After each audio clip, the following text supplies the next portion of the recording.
Hey everybody, welcome back to another Cloth Map Spotlight. This game was chosen by our patrons, without whom Cloth Map would not exist, so thank you to everyone who supports us. If you're not a patron and would like to become one, you can do so at patreon.com/clothmap and get access to our behind-the-scenes stuff, store discount, and you would just help keep the project going. But I included this one on the patron poll because of its connection to Mongolia. When we talked with Gremix, who is one of the most popular YouTubers in Mongolia, about games that feature Mongolia, this was the first one he mentioned. And it's not hard to see why. I really respect the Age of Empires series for what it does for history.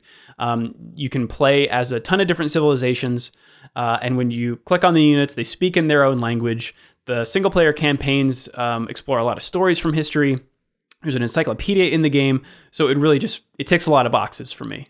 I chose Age of Empires 2 because it's easy to get. It's $20 on Steam. They just did an HD re-release, so it looks great, and it's you can play it online pretty easily.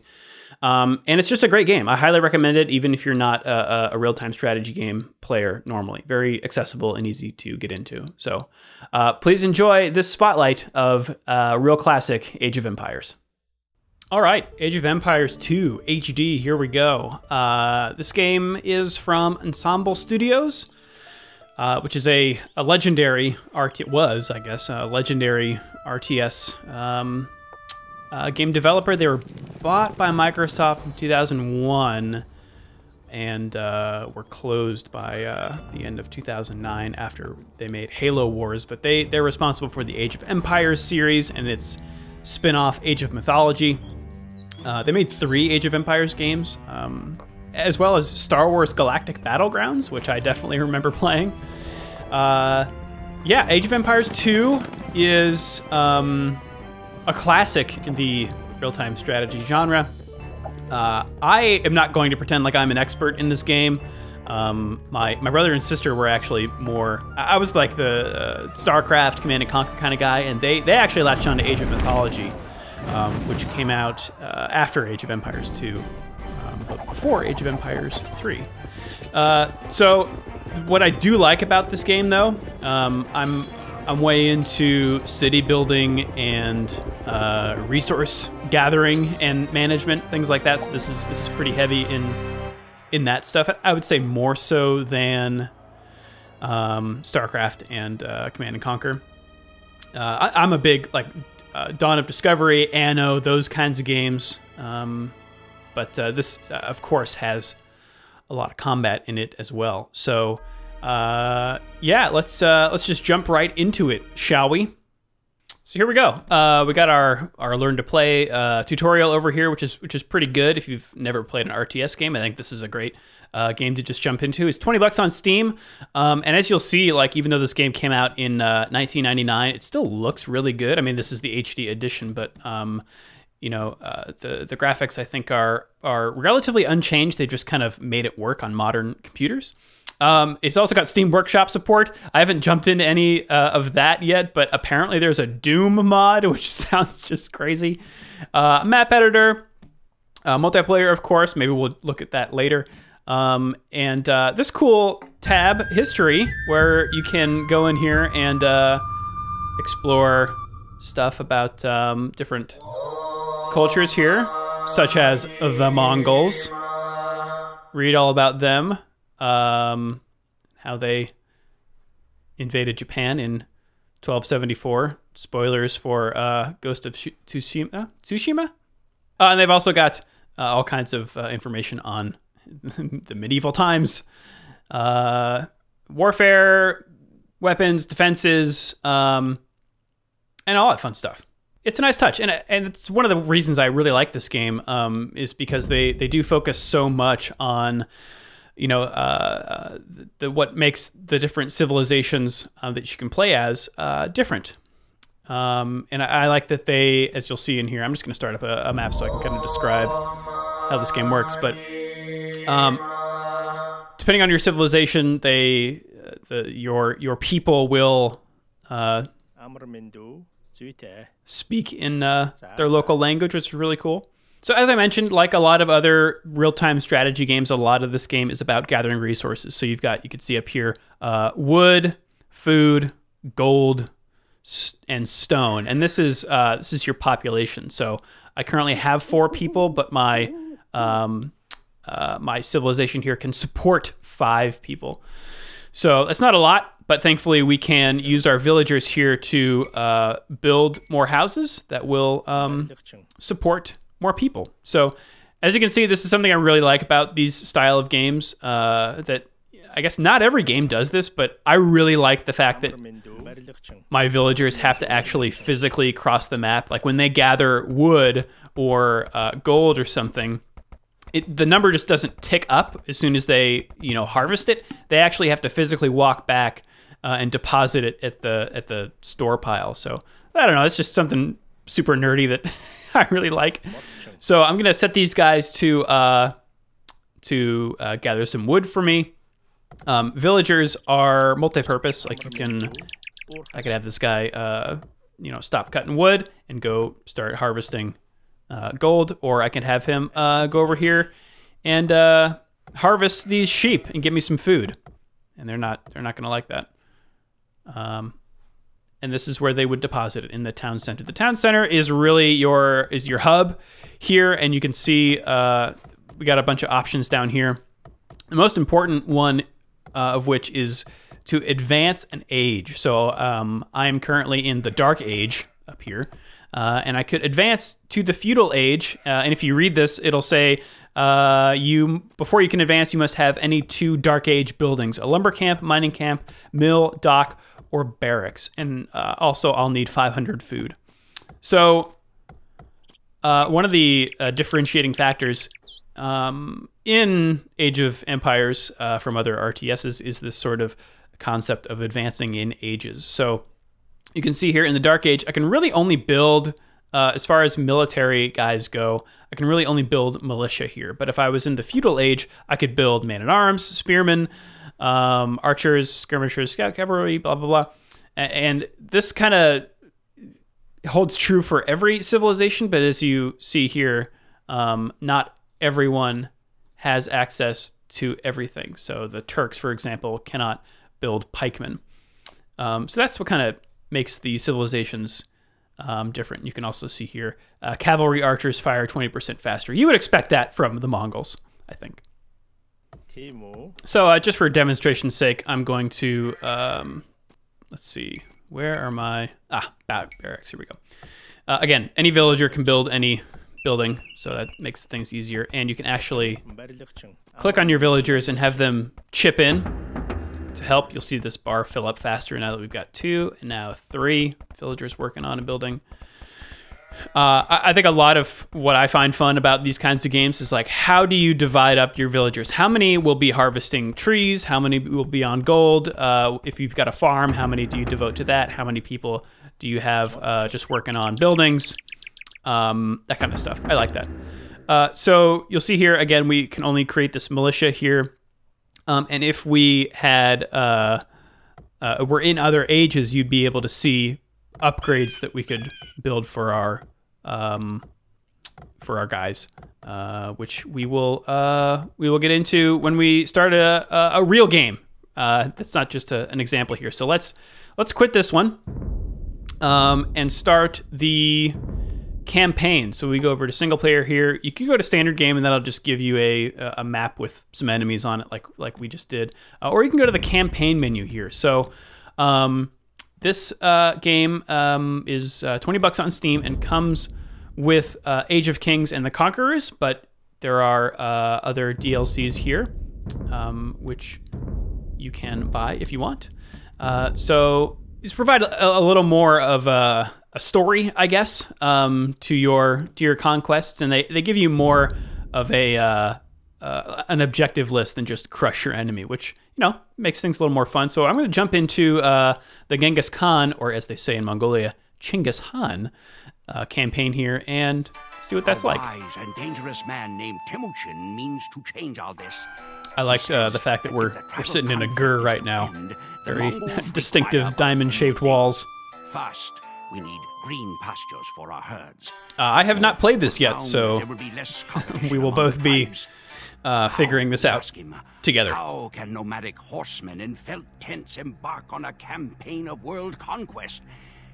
See, this is cool. You're getting like a historical lesson in your video game. I love it when games do this. We fight not for our glory, but for the glory of Mongolia. And with those words, the name of Temujin has passed almost into obscurity. His name is replaced with a title, Great Khan, Genghis Khan. Okay, wait for instructions from Genghis Khan. At any time, you can go up here and click Objectives, which will tell you what you need to do. Oh boy. Behold, the horde of Genghis Khan approaches.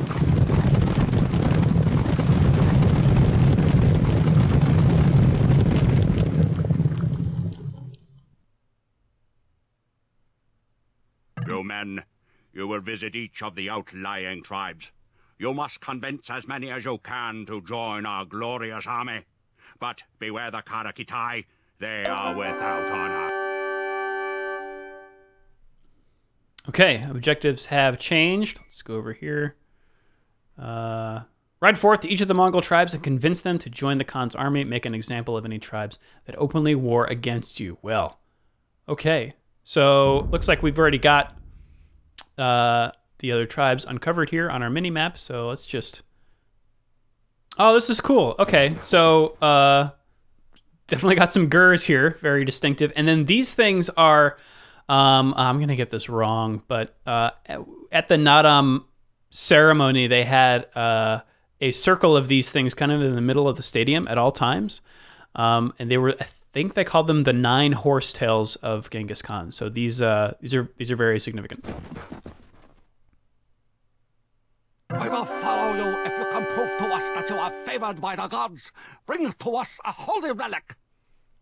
Okay. Bring to us a holy relic. So we will have to... This is the Ungarads, and they'll join us if we bring a relic to their monastery. So this is a gameplay feature of Age of Empires, and it's kind of cool to see them integrate that into the story. But a relic is something you just find on the map, and you can bring it to a monastery that you've built, and it will grant you certain bonuses. But in this case, they're just having me find one. But instead of just looking for one, maybe we'll just go to the next tribe, and if we come across it, then we can take it back to them. Hi, guys. The Naiman are our enemy. If you drive them from the steppes, then and only then will we join you. Okay, so... Defeat the Naiman and return to tell the tale. Okay. Don't know where they are, but let's keep continuing on and checking out tribes, and maybe we'll come across them and destroy them. Hello. Winter has been hard, and our warriors are hungry. Bring us 20 sheep, and we will join you. If you are injured, our monks can heal you. Okay, cool. So that's good to know. These guys, they want sheep, but they can heal me if I get injured. Monks are a healing unit that you can... There they are. That you can embed in your army, and will heal your troops. Very useful. Uh-oh. Who are you? Neutral. Okay. Ignore for now. We are at war with the Taichuts. Destroy their camp, and we will join you. Okay, these are the Naimans. So these guys want me to destroy these guys, but these guys want me to destroy these guys. So before we decide on that, let's just continue over here and see what these guys have to say. Are those camels? Nice.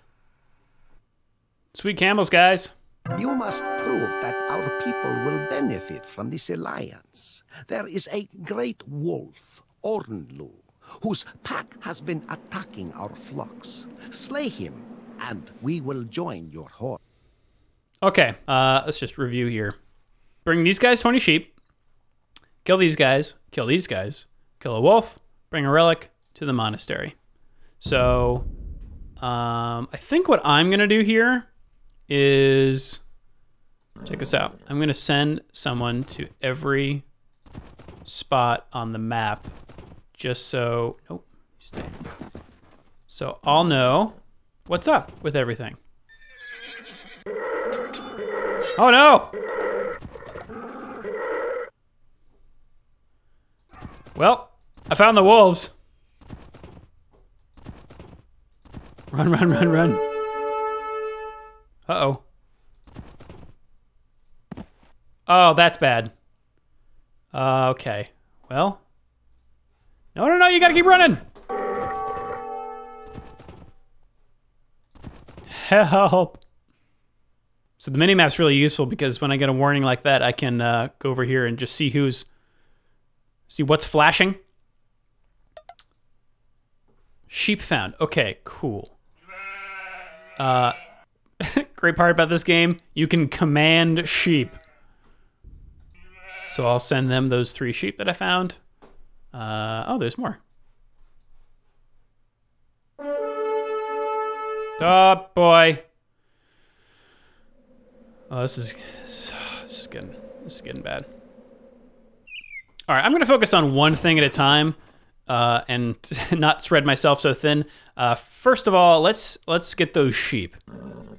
One cool thing I can do is press the comma key, and that will tell me that'll automatically flick to any idle units that aren't currently doing anything, so I can find where all my guys are. Oh, and that guy's low on health. And these guys also have monks, so that's super cool. There's some sheep in there. But they're being guarded. No, come back, come back. All right, I'm going to amass my forces and make an attack on the Kara Kitai camp. Let's war. Aha!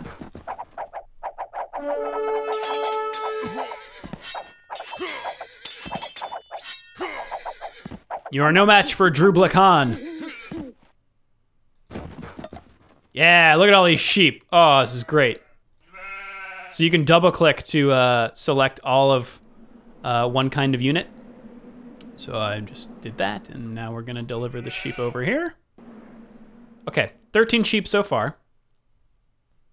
I think one of the other things I really like about RTS games like this, you know, I don't think you would say this about StarCraft or Command & Conquer necessarily, is that they're slower paced, certainly in the campaigns.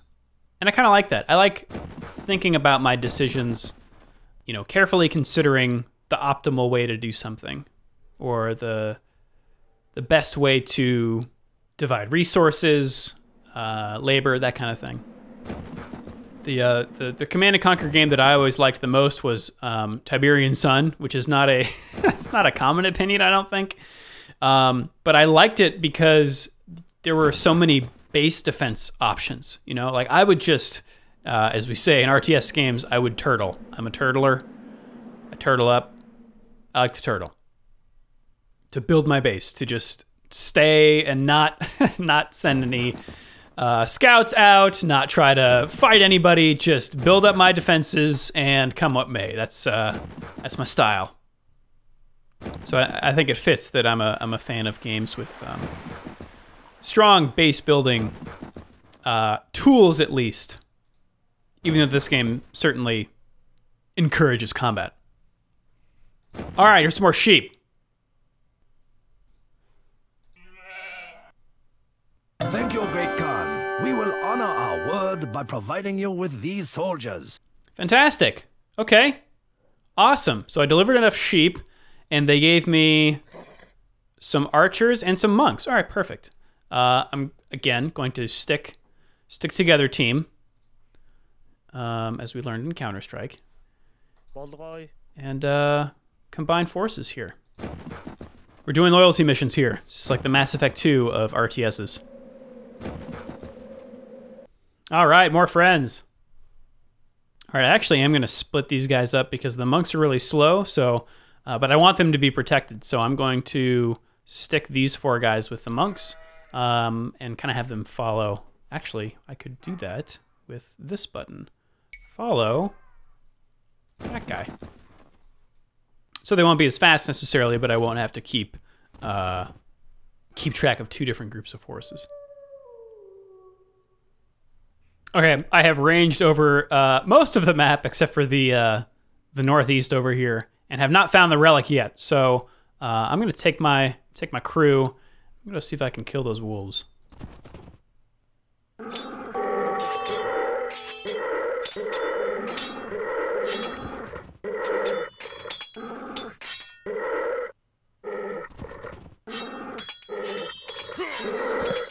Oh no! Oh, this is bad. Oh, this is okay. Why aren't you guys helping?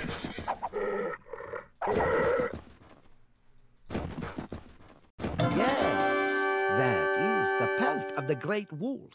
We will join you, Genghis Khan.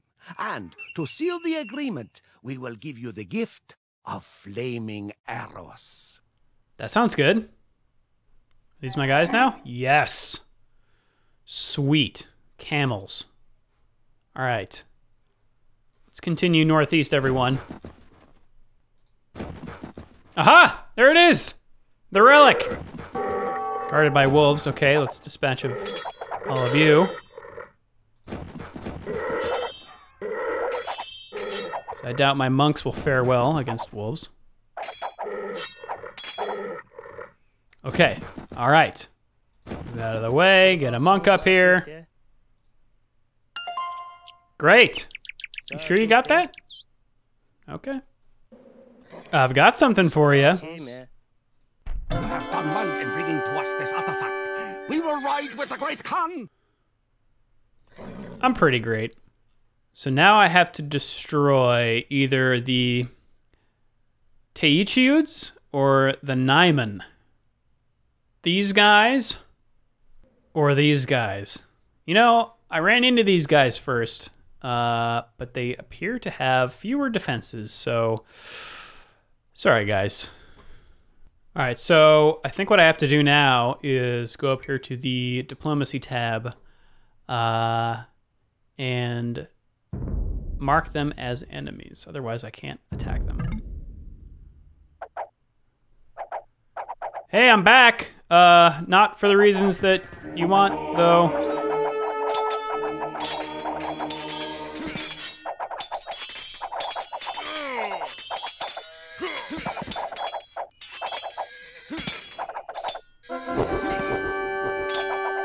Okay, no, you don't need to attack the buildings, it's fine. Right, so now I go talk to the Naiman. Hello, Naiman. Because you have vanquished our enemy, we will gladly join the horde. Great. Ta-da! And I got a bunch of Steam achievements. Fantastic. Okay. Nearly all of the Mongol tribes have united under the great Khan. The chieftains of those tribes reluctant to join were boiled alive. Whoa, okay. Today, new faces have taken up the bow.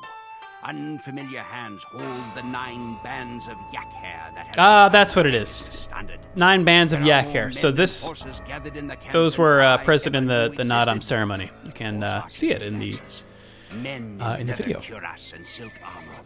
and then we could continue on there. Yeah, I don't know. RTS campaigns are generally to introduce you to the game mechanics slowly, so that you can really kick butt in multiplayer. So what do you say we build a base here? That's really what I want to do. So why don't we travel to Mongolia? Okay. Sheep found. Good to know. Starting with 3 villagers here. I'm going to get them immediately going on some wood. And create a few more. All right. They cost 50 food, and I've got 200. So I'm just going to build as many as I can. Okay. Of course. I need more houses.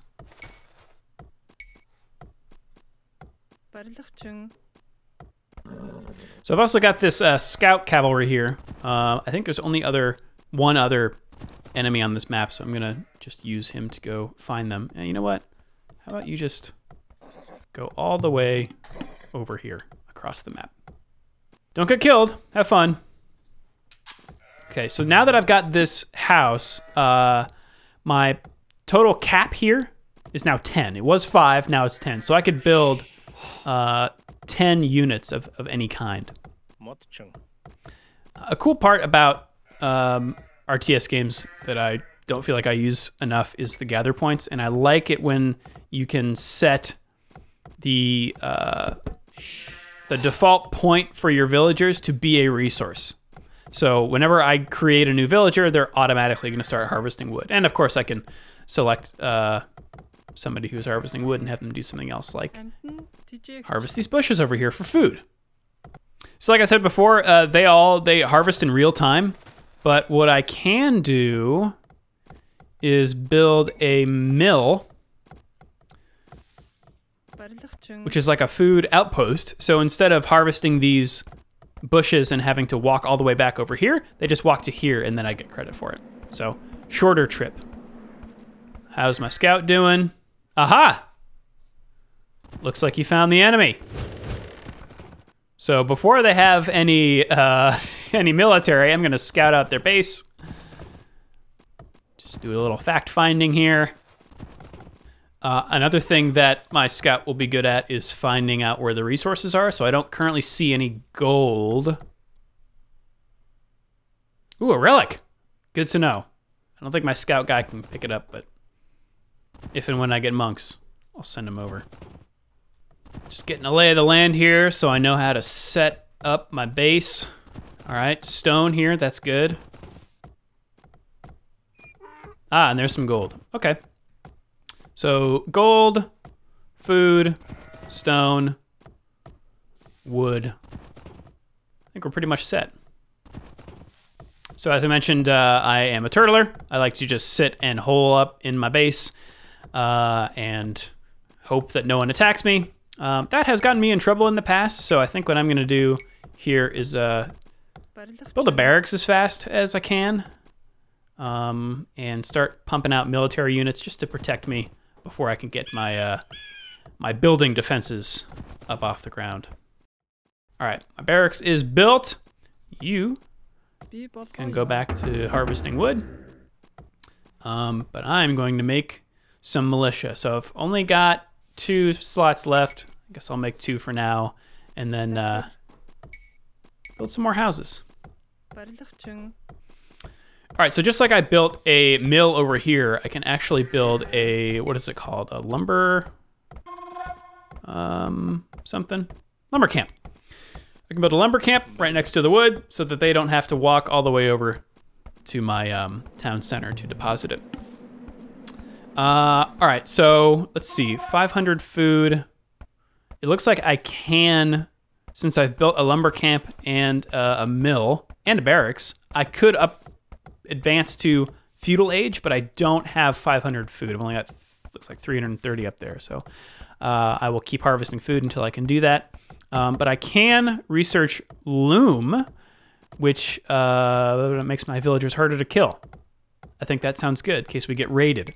I'll do that. So get going on that. That only costs me not so much. So all right, you can go back to doing that.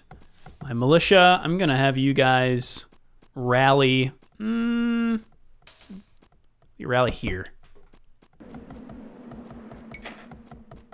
Not enough gold. Oh, right. All right, gold time. Let's build a mining camp. Same deal. A lot of, what are you guys doing? Get some food so we can upgrade to the Feudal Age. A lot of what I'm doing here, I'm bouncing between looking here and commanding my units and looking up here to see what I am low on. So I feel like that's good practice. You want to keep stuff coming in and you want to always have a reserve of stuff, no matter, so you can build whatever you want. So whenever you're low on something, that means you need to devote more manpower to it. So it looks like I've got 2 people on wood, 3 people on food, 2 on gold. I don't think I'll need stone for a while, but it's in the back of my mind that it is not, the number's not going up. So eventually I will need to create another mining camp there and harvest some stone. Boom, 503. That means we can upgrade to the Feudal Age. I think upgrades, this is just my own thinking, I assume that upgrades are something that if you can do it, you should. Same with all the upgrades that are going to be available for my military units. That's why I upgraded with the Loom as soon as possible. Looks like the mill doesn't have any upgrades. I think the more you advance in ages, the more upgrades will be available for things like your camps. I don't know if your houses have any upgrades. Maybe. We'll see. The other cool thing you'll see here when this bar finally fills up is that all the buildings change because you're in a new age. Technology is different. I imagine that the art for this game must have been a large undertaking in 1999 when this game was released. All right. Feudal Age. Yeah, look at that. Cool. I guess the downside to this is that you have to memorize now what your houses look like and what your barracks looks like in every age. But I think if you if you build things in similar places every time, then you'll kind of know where they are. But as you can see down here, I can now build a spearman and I can upgrade to man-at-arms. So like this says, men-at-arms are stronger than regular old militia, so this will actually be replaced by man-at-arms. But the cool thing is, I've already built some militia, and if I upgrade this, they will upgrade as well. So I'm going to definitely do that, I guess, once I get some more foods. All right, 103, there we go. Researching. But because I don't feel like I have enough food going at any given time, I am going to get some more villagers as soon as I can.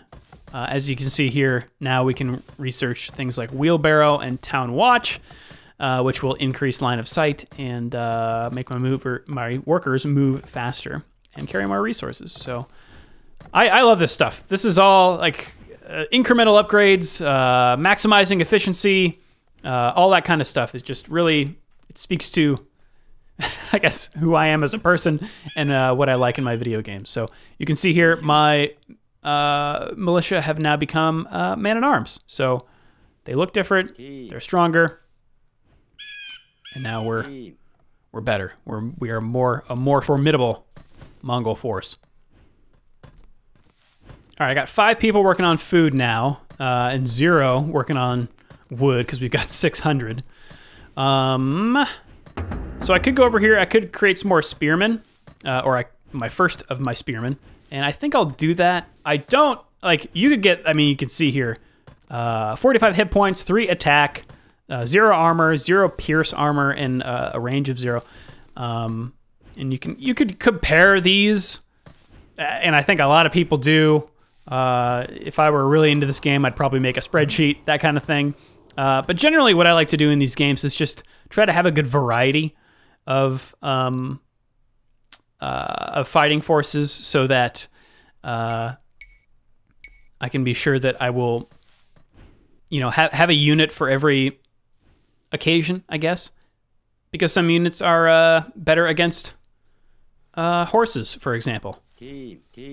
Like this horse. I think this is a scout. Why'd you guys let him get past you?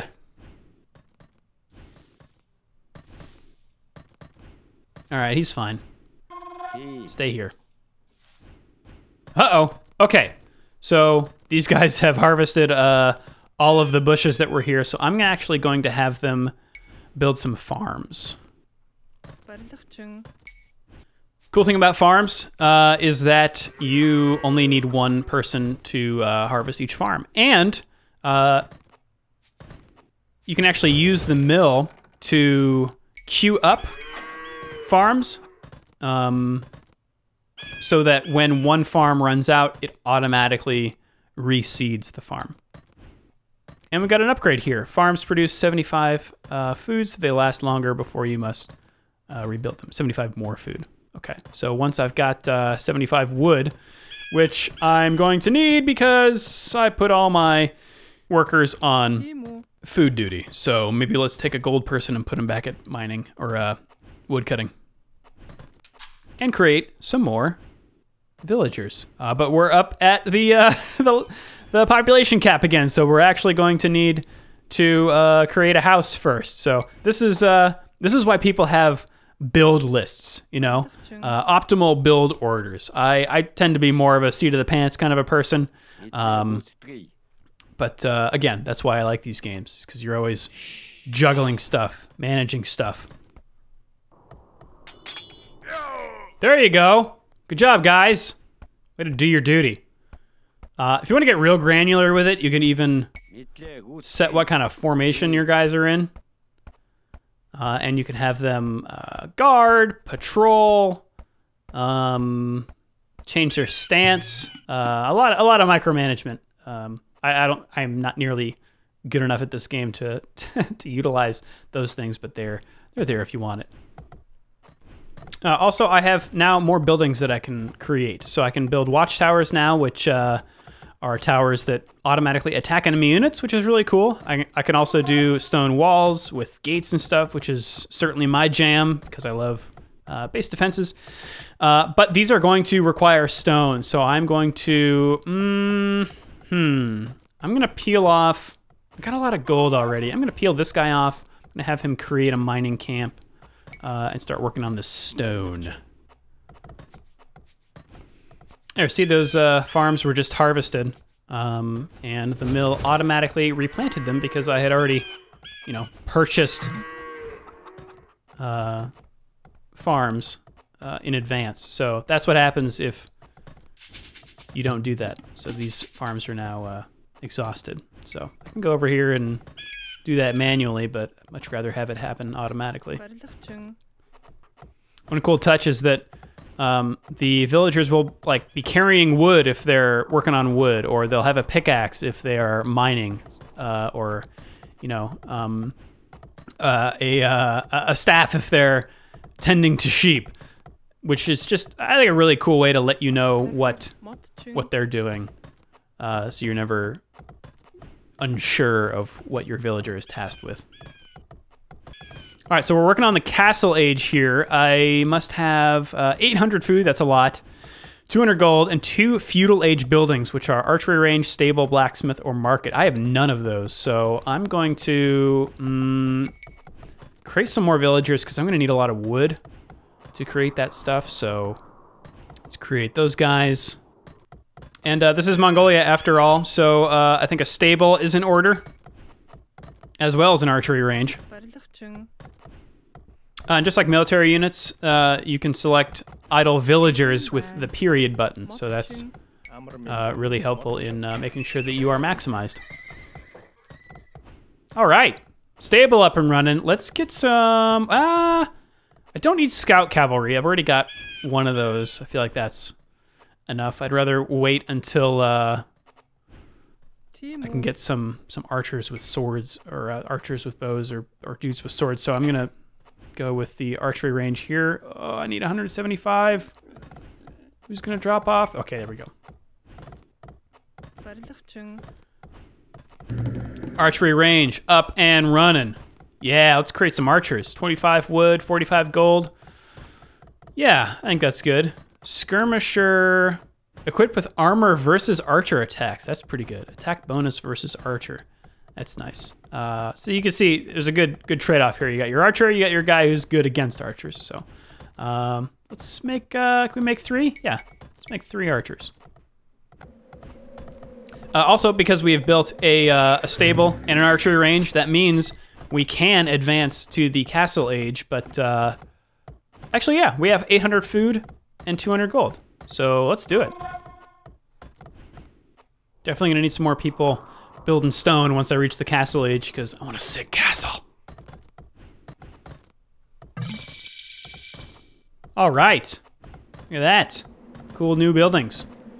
So I peeled off 2 people from wood to go to stone and 1 to go to gold. So I'm gonna create 3 more to replenish those, and probably do some upgrades when they're done making those. Made my 3 archers. Maybe I'll make, ooh, even more. What do we got? Cavalry archer, sweet. That is a Mongolian unit, if I have ever heard one. Oh, and over in the stable, we've got a knight and camels. Excels at killing other mounted units. All right, so the terrain around my base here is pretty porous. Not a lot of choke points, but even so, I want to build some dang castle walls, so I'm going to do that. Now for some walls here, click and drag. All right, look at that.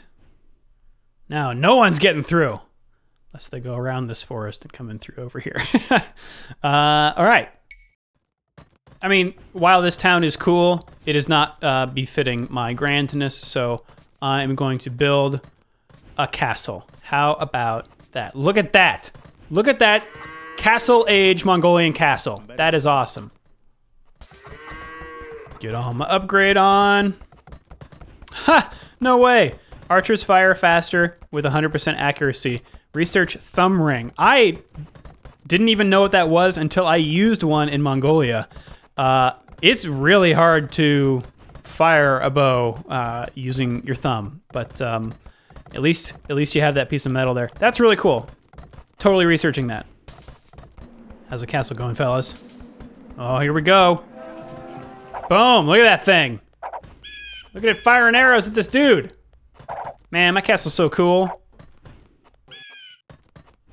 Whoa, Mongol unique unit. Cavalry archer with attack bonus versus siege weapons.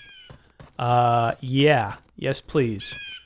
Demolition infantry unit armed with explosives. Devastating versus buildings. Man, my castle just got even more sweet. All right, I'm gonna make a Mangudai. Yeah, look at this guy. That is awesome. Okay. Mangudai seems a fitting leader to lead my units into battle. Let's all stage out here, and then we shall vanquish our foe. I don't know, something about the castle gate opening automatically for my units I just really, really love.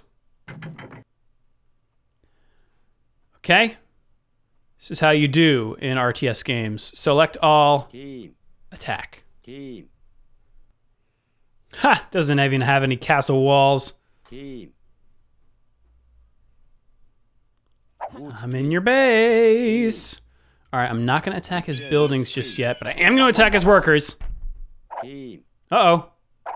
They've spotted me. Oh, this is bad. That's a lot. That's a lot. Oh, jeez. Oh, boy. Yeah, this is not going well. This is not going well. Well, clearly this is not how history went.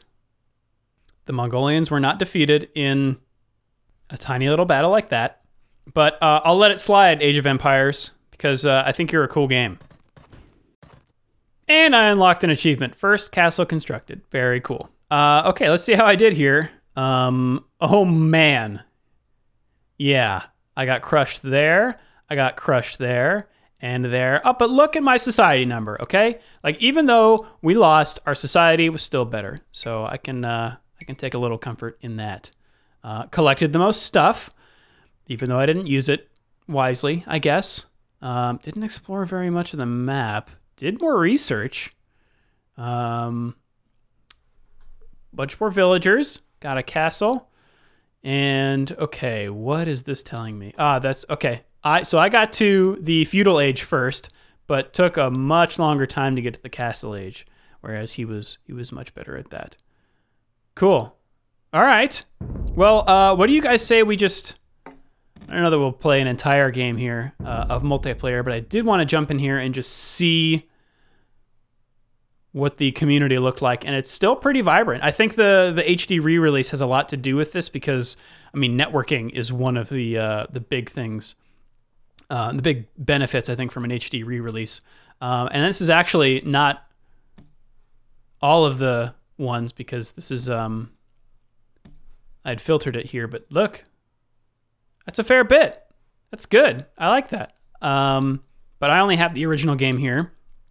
So I'm going to just jump into a random map here.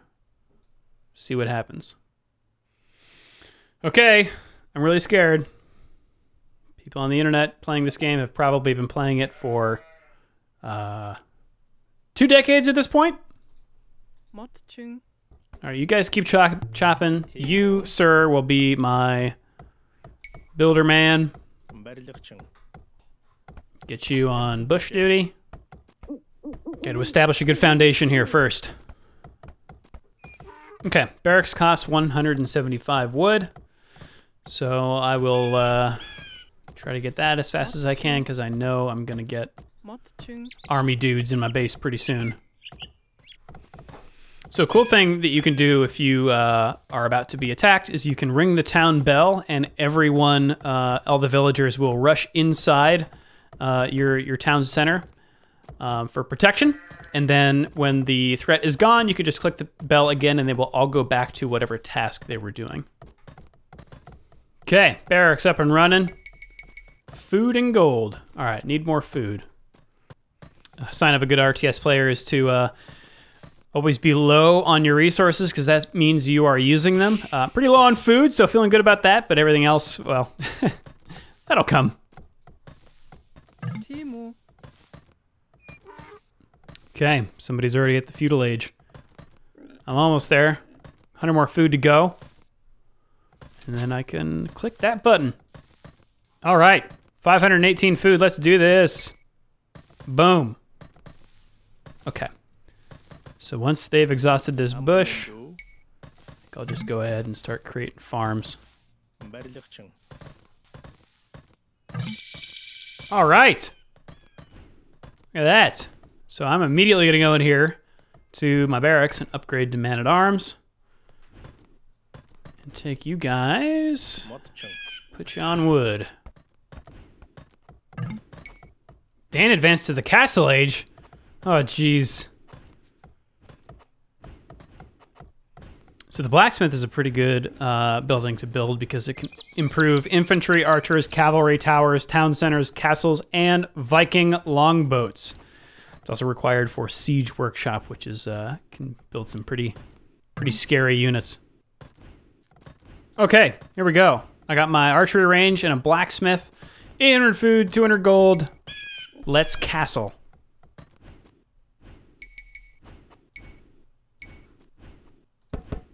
Uh-oh. Who are you? That's bad. This is all bad. I don't even know what units those are.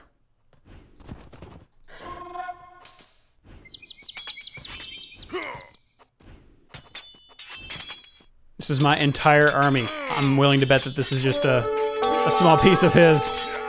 Oh, jeez. Oh, boy. Okay. Wait, is this another enemy? 2 enemies are fighting in my camp.